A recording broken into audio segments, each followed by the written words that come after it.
Donc, merci Viviane. Donc, en effet, hier, on a eu notre réunion là, de l'exécutif, une réunion où de nombreux participants sont venus. Et j'ai eu la chance d'être nommé président pour une autre année. Donc, vous êtes prêts avec moi pour au moins une autre année? On verra pour les quelques années plus tard. Donc, je vous rappelle, on revoit la littérature. Je vous rappelle, on ne reverra pas tout parce que Michel m'a dit qu'il voulait garder du temps pour lui. 2009-2010, on va se concentrer sur donc, la dernière année. Donc, c'est sûr qu'on se concentre sur le domaine de l'insuffisance cardiaque. C'est sûr que je m'étends parfois. Donc, non seulement l'insuffisance cardiaque aiguë ou chronique, vous allez voir qu'en aiguë, il n'y a pas grand-chose. On est encore relativement déçus de la paucité de données à ce niveau-là. Puis, bien entendu, aussi, le champ de la dysfonction ventriculaire gauche, post-infarctus. Oui, c'est de l'insuffisance cardiaque. C'est un peu un mix de bien des choses, uniquement pour reparler de ce qui a été fait. Une première que je vous présente, parce que je la trouve intéressante, l'étude HEAL, ça faisait très longtemps qu'on l'attendait, le losartan, qui avait déjà été tenté en insuffisance cardiaque avec des résultats mitigés, comme vous le voyez dans ELITE 2, avec là, une absence complète de bénéfices. Donc, mais vous le savez, habituellement, vous regardez sur Charms Alternative ou sur ValHef, lorsqu'on utilise des ARA en insuffisance cardiaque, on est toujours impressionné par l'importance de la dose de ces médicaments-là.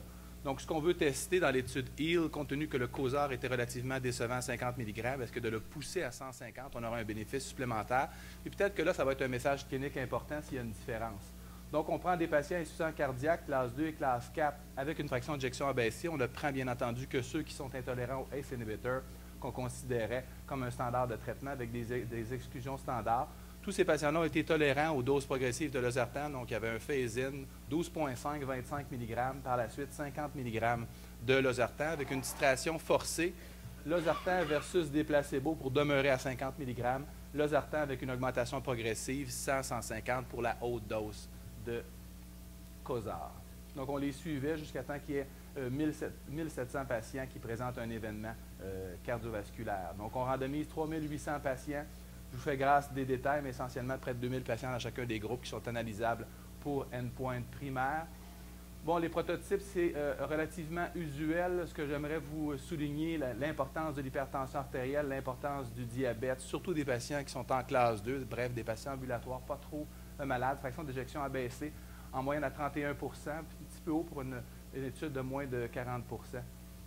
Des patients qui étaient déjà sous bloqueur du récepteur de l'angiotensine, en grosse quantité, des gens qui étaient déjà traités de cette façon-là. Intéressant, donc ce n'était pas des patients qui étaient naïfs. Donc, le suivi moyen, une étude qui est assez longue, 4,7 ans, un taux de discontinuation des deux doses relativement semblable, un petit peu les données que l'on a sur les ARB. La dose moyenne dans le groupe 50 mg, c'est 45, donc la plupart des gens sont rendus à la dose maximale, 128. La plupart des gens sont donc rendus à une dose relativement importante. Une étude, une slide, c'est celle-là que j'aurais dû retenir. L'effet du losartan, en jaune, vous avez la dose de 50 mg pour les événements combinés que sont le décès cardiovasculaire et l'hospitalisation pour insuffisance cardiaque. Une diminution significative avec la valeur de pic que vous voyez là. Bien entendu, on n'a pas de comparateur d'inhibiteurs d'enzyme de conversion. Je ne vous dis pas que c'est meilleur qu'un ACE inhibitor, mais chose certaine, on démontre encore une fois qu'il faut pousser la dose. Ça, c'est un message, il me semble, qui est important. Lorsqu'on a un patient qui est intolérant au ACE, on a des ARA qui sont démontrés efficaces, mais ils sont démontrés efficaces à haute dose. Et souvent, on se contente en clinique de basse dose. Bien, il y a un effet à se contenter d'une basse dose, du moins pour les ARA. Problème pour les ACE aussi, mais pour les ARA, c'est vraiment maintenant bien démontré. Donc, le message ici, c'est titrer à la hausse, aux doses cibles, les ARA. Mais vous passez ça parce que là, Michel va me chicaner si je prends trop de temps. Bien entendu, il y a des effets secondaires possibles aux ARA. Vous voyez, le taux d'hyperkaliémie, le taux d'hypotension, puis le taux de dysfonction rénale augmente en poussant la dose, donc un principe de monitoring, de suivi et de titration à la baisse si jamais vous avez des problèmes. Donc, en somme, je vais vous dépasser parce qu'essentiellement, la conclusion, c'est que oui, on peut les utiliser, mais si on les utilise, on devrait les utiliser à haute dose. Un autre, cette fois-ci, une étude de dysfonction ventriculaire gauche post-infarctus, c'est l'étude avec caliskirène, le bloqueur du récepteur de la rénine, un concept intéressant. Le concept de la liskirène, c'est que ça fonctionne pour abaisser l'activité rénine plasmatique. Vous savez que l'activité rénine plasmatique, elle augmente avec un inhibiteur d'enzyme de conversion. C'est un phénomène de rétroaction directe de l'effet du médicament. Je vous rappelle que l'activité rénine plasmatique, lorsqu'elle s'élève, c'est lié à la mortalité. Donc, sur ce principe-là, en élevant la rénine plasmatique, on devrait avoir un effet d'augmenter la mortalité. C'est un peu paradoxal puisqu'on dit déjà qu'un ACE inhibitor est bon en maladie cardiovasculaire, en particulier le post-infarctus, mais bien comprendre que, pris de façon isolée, l'augmentation de l'activité rénine, elle est importante à tenir en compte, du moins au niveau fondamental. Puis bien entendu, si vous donnez une combinaison d'un inhibiteur de l'enzyme de conversion avec un inhibiteur de la rénine, vous êtes capable de contrecarrer les effets de cette élévation-là. Donc, sur une base théorique, oui, on est capable de le faire. Cliniquement, qu'est-ce que ça va donner? C'est ce qui va être testé dans ce projet-ci. Donc, on va prendre des patients en post-infarctus subaigu, dysfonction ventriculaire gauche significative, jugée par le Core Lab, du moins pour les premiers patients. Puis par la suite, vous leur donnez soit du placebo, de la liskirène, 75 mg, titré à la hausse, 150 et 300. Pour avoir fait cette étude-là, ce n'est pas un médicament qui a été très difficile à titrer. Le patient avait très peu d'effets secondaires, puis on était capable de se rendre à la dose maximale assez bien. Je vous rappelle, c'est une étude échographique essentiellement. Une étude mécanistique, donc on screen 1000 patients, il y a 800 patients, on les perd surtout pour screening échographique, des gens qui n'avaient pas des images échographiques valables pour le Core Lab. Bon, le prototype de patient, 60 ans pour la présentation de l'infarctus, 65 ans dans à peu près le tiers des cas. Pas trop de dysfonction rénale, diabète, hypertension, des prototypes usuels, des patients qui avaient déjà des antécédents coronariens. La plupart de ces patients-là avaient un infarctus avec onde Q, la plupart un infarctus antérieur parce qu'on cherchait des patients avec une dysfonction ventriculaire gauche significative. Le patient était bien traité, antiplaquettaire, inhibiteur de l'enzyme de conversion. Vous voyez que le total ici fait presque 100 %, c'est ce qu'on souhaiterait. Des patients à dose optimale, on en parlait hier, puis on va en reparler aujourd'hui, donc ce n'est pas tout le monde qui est à dose optimale, mais bien comprendre qu'on est dans la phase aiguë, probablement en titration progressive des médicaments, forte pénétrance des bêta-bloqueurs, bref, les patients sont bien traités, regardez la pénétrance des statines également, on est bien traité. Ce qui est intéressant, on a quand même un autre modulateur du système rénine-angiotensine d'aldostérone, 25 %, probablement là, justifié compte tenu de la dysfonction gauche post-infarctus. Donc, essentiellement, une étude qui est faite pour l'architecture ventriculaire. On prend le patient post-infarctus relativement précocement, pas dans la phase aiguë, par exemple. Il y a déjà un remodelage qui a eu lieu. Hein, je vous rappelle, dans les premiers jours, il y a déjà un changement architectural. Mais donc, on les voit ici. Donc, en bleu, le placebo, en jaune, la liskirène, 82-84. Ce qui est intéressant, c'est que vous voyez un remodelage inverse également dans le bras placebo. Donc, on voit le ventricule s'adapter de façon favorable avec notre traitement standard. Et on voit la même chose avec la liskirène, mais en valeur absolue, bien entendu, les deux s'améliorent, aucune différence significative. Donc, le but, c'était de favoriser un remodelage supérieur avec la liskirène.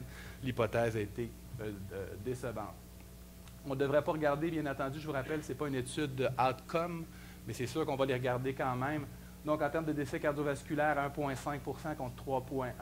Mais c'est sûr que si on regarde celui-là, c'est un petit peu inquiétant. Si on regarde les autres, ils sont relativement distribués. Sinon, si vous regardez l'ensemble des événements que sont l'hospitalisation, l'infarctus, l'ACV, 34 contre 39, donc une incidence relativement semblable. Ceci dit, cette étude-là est une étude pilote pour une étude de morbidité et mortalité post-infarctus, mais avec ces résultats-là, ils ont décidé d'arrêter le développement de la liskirène pour l'infarctus. Ça ne veut pas dire qu'ils abandonnent complètement le développement. Je vous rappelle qu'il y a 2 études en insuffisance cardiaque congestive chronique, donc l'hypothèse d'insuffisance cardiaque chronique va être poursuivie, mais pour ce qui est de l'aigu, le programme a été abandonné. Donc, l'utilisation de fer en insuffisance cardiaque, bien entendu, ce qu'on attend pour le fer, l'anémie en post-infarctus, c'est l'étude RED-F.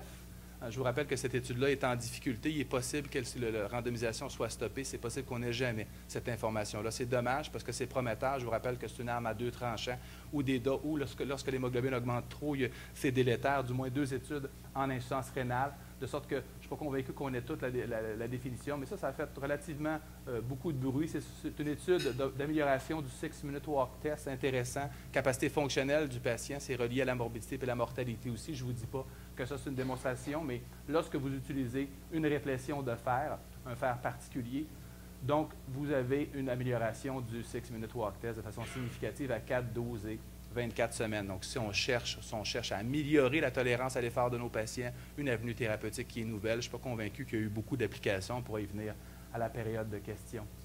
Une qu'on attendait beaucoup pour le traitement de l'insuffisance cardiaque aiguë, l'étude dose, une étude intéressante. On questionnait la dose diurétique à donner à l'urgence. Est-ce qu'il y a quelqu'un qui connaît cette recette-là, puis lève la main? Donc, on a toute une recette personnelle, on en donne un petit peu, beaucoup, passionnément. On en donne autant que l'âge du patient. Bref, on n'a pas de bonne recette pour la dose de diurétique. Vous allez voir la proposition du groupe du NIH. Donc, on prend un patient qui se présente avec un signe et un symptôme d'insuffisance cardiaque, les critères de Framingham, moins de 24 heures après l'admission à la salle d'urgence. Puis on va le randomiser en une randomisation 2 par 2 en deux choses. Donc, une faible dose de diurétique, c'est-à-dire milligramme pour milligramme, la dose que vous prenez à la maison, je vous la donne en intraveineux. C'est déjà une augmentation thérapeutique. Puis là, on propose deux choses. La même dose, une en bolus aux 12 heures, donc BID, ce qui serait peut-être une approche. L'autre, en infusion continue. Puis je vous rappelle que la littérature, certaines littératures qui vous disent qu'une infusion continue va être plus efficace pour stimuler la diurèse. Je vous rappelle qu'il y a des études qui démontrent aussi que ce n'est pas efficace. On va le tester prospectivement. Puis bien entendu, si vous pensez qu'un peu c'est bon, peut-être que beaucoup c'est meilleur, de sorte qu'on va tester de donner plus de diurétique, donc 2,5 fois, 2 à 3 fois votre dose quotidienne, puis encore une fois, soit aux 12 heures ou en infusion continue. Donc, je vous rappelle que l'étude dose à 48 heures, vous pouviez changer votre régime thérapeutique. Peut-être un petit problème de design ici. À 48 heures, vous aviez le droit de changer, mais l'endpoint était à 72 heures. Bref, vous pouviez intervenir dans le décours de ces 72 heures-là pour changer votre attitude, un peu curieux, puisque vous allez influencer le résultat à 72 heures. Je pense qu'en termes de design, ce n'était peut-être pas leur meilleure idée. Puis là, vous allez suivre, je vous rappelle, le primary endpoint, c'est à 72 heures, donc c'est l'efficacité clinique, c'est celle que vous jugez à l'hôpital, mon patient va mieux. Puis bien entendu, ce qui nous intéresse, c'est à 60 jours, est-ce que le patient est encore debout ou encore il n'est pas revenu dans mon unité. Donc, ce qu'on va utiliser, c'est une échelle visuelle analogue. Pour ceux d'entre vous qui ont déjà fait de la recherche, c'est la petite réglette en couleur pour où est-ce qu'on déplace le patient et on lui dit, bon, ça va mieux. C'est intéressant, mais je vous rappelle que c'est extrêmement bien validé pour le devenir du patient. C'est également validé pour la morbidité et la mortalité. Donc, ce que l'on fait, c'est non seulement une évaluation à 6, 12, 24, 48 heures, mais ce que l'on fait, c'est une évaluation de l'air sous la courbe. Donc, on fait une espèce d'intégration du fardeau de la maladie sur les premiers 72 heures. C'est intéressant. Il y a très peu d'études qui ont pris cette échelle-là, mais c'est intéressant parce que ça l'intègre un peu si vous améliorez lentement, moyennement ou tardivement.